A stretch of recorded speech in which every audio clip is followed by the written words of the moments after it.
नमस्कार, मैं हूं अंकुर और आप देख रहे हैं सत्यहिंदी.com।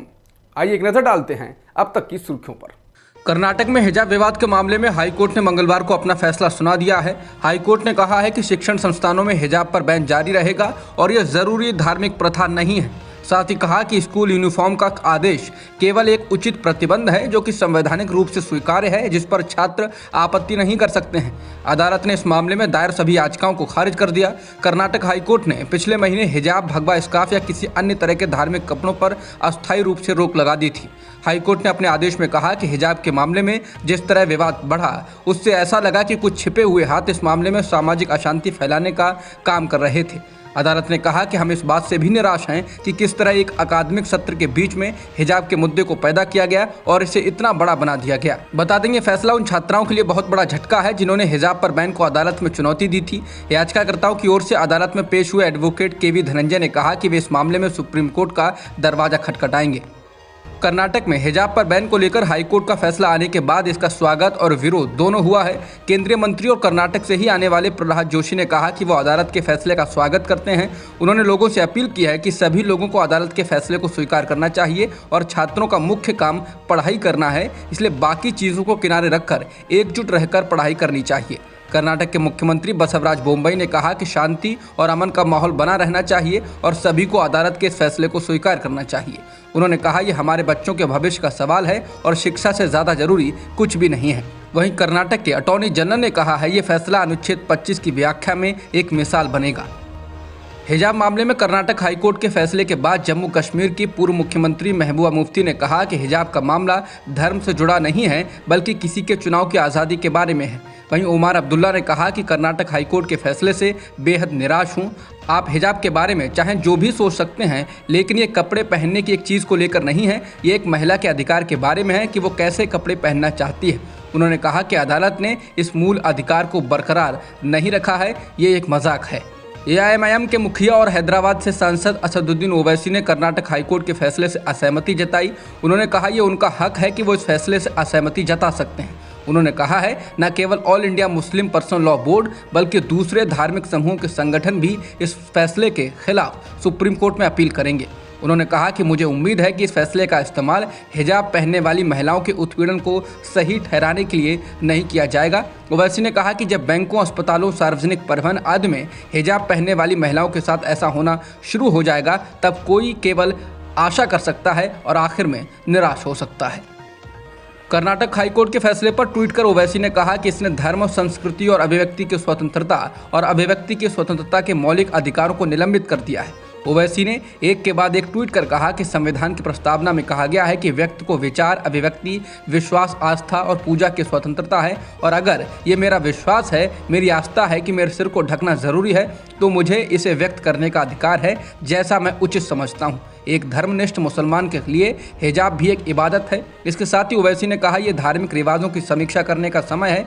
एक आस्था रखने वाले के लिए सब कुछ आवश्यक है और एक नास्तिक के लिए कुछ भी जरूरी नहीं। एक आस्था रखने वाले हिंदू ब्राह्मण के लिए जनेऊ जरूरी है, लेकिन गैर ब्राह्मण के लिए ये नहीं हो सकता है। ओवैसी ने कहा, यह बेतुका है कि न्यायाधीश अनिवार्यता तय कर रहे हैं। उत्तर प्रदेश विधानसभा चुनाव में हार के बाद समाजवादी पार्टी अध्यक्ष अखिलेश यादव ने भी सत्ताधारी पार्टी पर छल करने का आरोप लगाया। अखिलेश ने ट्वीट कर कहा कि पोस्टल बैलेट में सपा गठबंधन को मिले 51.5% वोट व उनके हिसाब से 304 सीटों पर हुई सपा गठबंधन की जीत चुनाव का सच बयान कर रही है। पोस्टल बैलेट डालने वाले हर उस सच्चे सरकारी कर्मी, शिक्षक और मतदाता का धन्यवाद जिसने पूरी ईमानदारी से हमें वोट दिया। अखिलेश ने कहा कि सत्ताधारी याद रखें, छल से बल नहीं मिलता।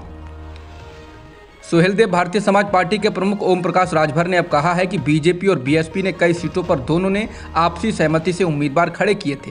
उन्होंने कहा कि पूर्वांचल की 122 सीटें ऐसी हैं जहां उम्मीदवार बीजेपी के दफ्तर में तय हुए, लेकिन चुनाव चिन्ह बसपा के दफ्तर में दिया गया। उन्होंने कहा कि मैं इसके सबूत दे सकता हूं, जो दल 4 बार सत्ता में रहे, चाहे वो बसपा हो या कांग्रेस, उन्होंने बीजेपी को समर्थन दिया है। आखिर उनका वोट कहाँ गया? राजभर ने कहा कि हमने एक विधानसभा युद्ध समीक्षा करने का फैसला किया है। उनकी रिपोर्ट के आधार पर ही हमारी जो भी कमियां होंगी, हम उस पर काम करने की कोशिश करेंगे। राजभर ने कहा कि बीएसपी और बीजेपी का मेल हो गया, जो यूपी में बड़ा खेल हो गया। पंजाब कांग्रेस के पूर्व अध्यक्ष सुनील जाखड़ ने पूर्व मुख्यमंत्री चरणजीत सिंह चन्नी पर हमला जारी रखा है। जाखड़ ने पार्टी की करारी हार के लिए चन्नी को जिम्मेदार ठहराया। उन्होंने पंजाब कांग्रेस के पूर्व प्रभारी हरीश रावत को भी नहीं बख्शा। जाखड़ ने एनडीटीवी से कहा कि चरणजीत सिंह चन्नी को एक हीरो की तरह पेश किया गया और एक नेता के लिए आपको चाल चलन और चरित्र की जरूरत होती है, लेकिन ऐसा कुछ भी नहीं था जो चन्नी पर भरोसा जगाता हो। जाखड़ ने कहा कि कांग्रेस चन्नी को हीरो बनाना चाहती थी, लेकिन वो दुख के साथ इस बात को कह रहे हैं कि वो चन्नी को स्वीकार नहीं करते। बता दें कि पंजाब के विधानसभा चुनाव में कांग्रेस को करारी हार का सामना करना पड़ा है। 117 सीटों वाले पंजाब में कांग्रेस सिर्फ 18 सीटें जीतने में कामयाब हुई, जबकि 2017 के चुनाव में उसे 77 सीटों पर जीत हासिल हुई थी। खुद मुख्यमंत्री चरणजीत सिंह चन्नी और प्रदेश अध्यक्ष नवजोत सिंह सिद्धू विधानसभा का चुनाव हार गए। यूक्रेन पर रूस के हमले का आज 20वां दिन है। दोनों देशों के बीच बातचीत जारी है, लेकिन अभी तक कोई नतीजा नहीं निकला है। वहीं यूक्रेन के राष्ट्रपति वोलोदिमीर ज़ेलेंस्की का कहना है कि यूक्रेन और रूस के प्रतिनिधिमंडलों के बीच सोमवार से शुरू हुई बातचीत मंगलवार यानी आज भी जारी रहेगी। एक वीडियो संबोधन में ज़ेलेंस्की ने कहा कि यूक्रेन के प्रतिनिधिमंडल ने सोमवार की वार्ता के दौरान अच्छा काम किया। सोमवार को वीडियो कॉन्फ्रेंसिंग के माध्यम से हुई वार्ता दोनों देशों के उच्च स्तरीय अधिकारियों के साथ चौथे दौर की वार्ता थी। हालांकि कई घंटों के बाद वार्ता बिना किसी सफलता के समाप्त हो गई। ज़ेलेंस्की के सहयोगी ने कहा कि वार्ताकारों ने एक तकनीकी विराम लिया और मंगलवार को फिर से मिलने की योजना बनाई है। अमेरिका ने रूस को सैन्य या वित्तीय सहायता प्रदान करने के खिलाफ चीन को चेतावनी दी है, क्योंकि रूस पर राजनीतिक और व्यापारिक प्रतिबंध लगाए गए हैं। समाचार एजेंसी रॉयटर्स ने अमेरिकी अधिकारियों के हवाले से कहा है कि रूस ने बीजिंग से सैन्य और आर्थिक सहायता मांगी है और चीन ने सहायता प्रदान करने की इच्छा का संकेत दिया है। हालांकि मॉस्को ने इस बात से इनकार किया है और कहा है कि उसके पास अपने सभी लक्ष्यों को पूरा करने के लिए पर्याप्त संसाधन है। वहीं चीन के विदेश मंत्रालय ने भी मदद मांगने की रिपोर्टों को गलत करार दिया है, लेकिन मदद मांगने की रिपोर्ट्स को लेकर अमेरिकी राष्ट्रीय सुरक्षा सलाहकार जेक सुलिवन ने चीन के शीर्ष राजनयिक यांग जेईची से मुलाकात के बाद संवाददाताओं से कहा कि हमने बीजिंग को बहुत स्पष्ट रूप से बता दिया है कि हम किसी भी देश को रूस को उसके नुकसान की भरपाई करने की अनुमति नहीं देंगे। इसके साथ हम खड़े नहीं होंगे। यूक्रेन के राष्ट्रपति के चीफ ऑफ स्टाफ के सलाहकार ओलेक्सी एरेस्टोविच ने कहा कि यूक्रेन में युद्ध मई की शुरुआत में समाप्त हो सकता है, जब रूस के पास हमला करने के लिए संसाधनों की कमी हो जाएगी। कई यूक्रेनी मीडिया द्वारा प्रकाशित एक वीडियो में उन्होंने कहा कि युद्ध समाप्ति का सटीक समय इस बात पर निर्भर करेगा कि रूस इस अभियान के लिए कितने संसाधन देने को तैयार है।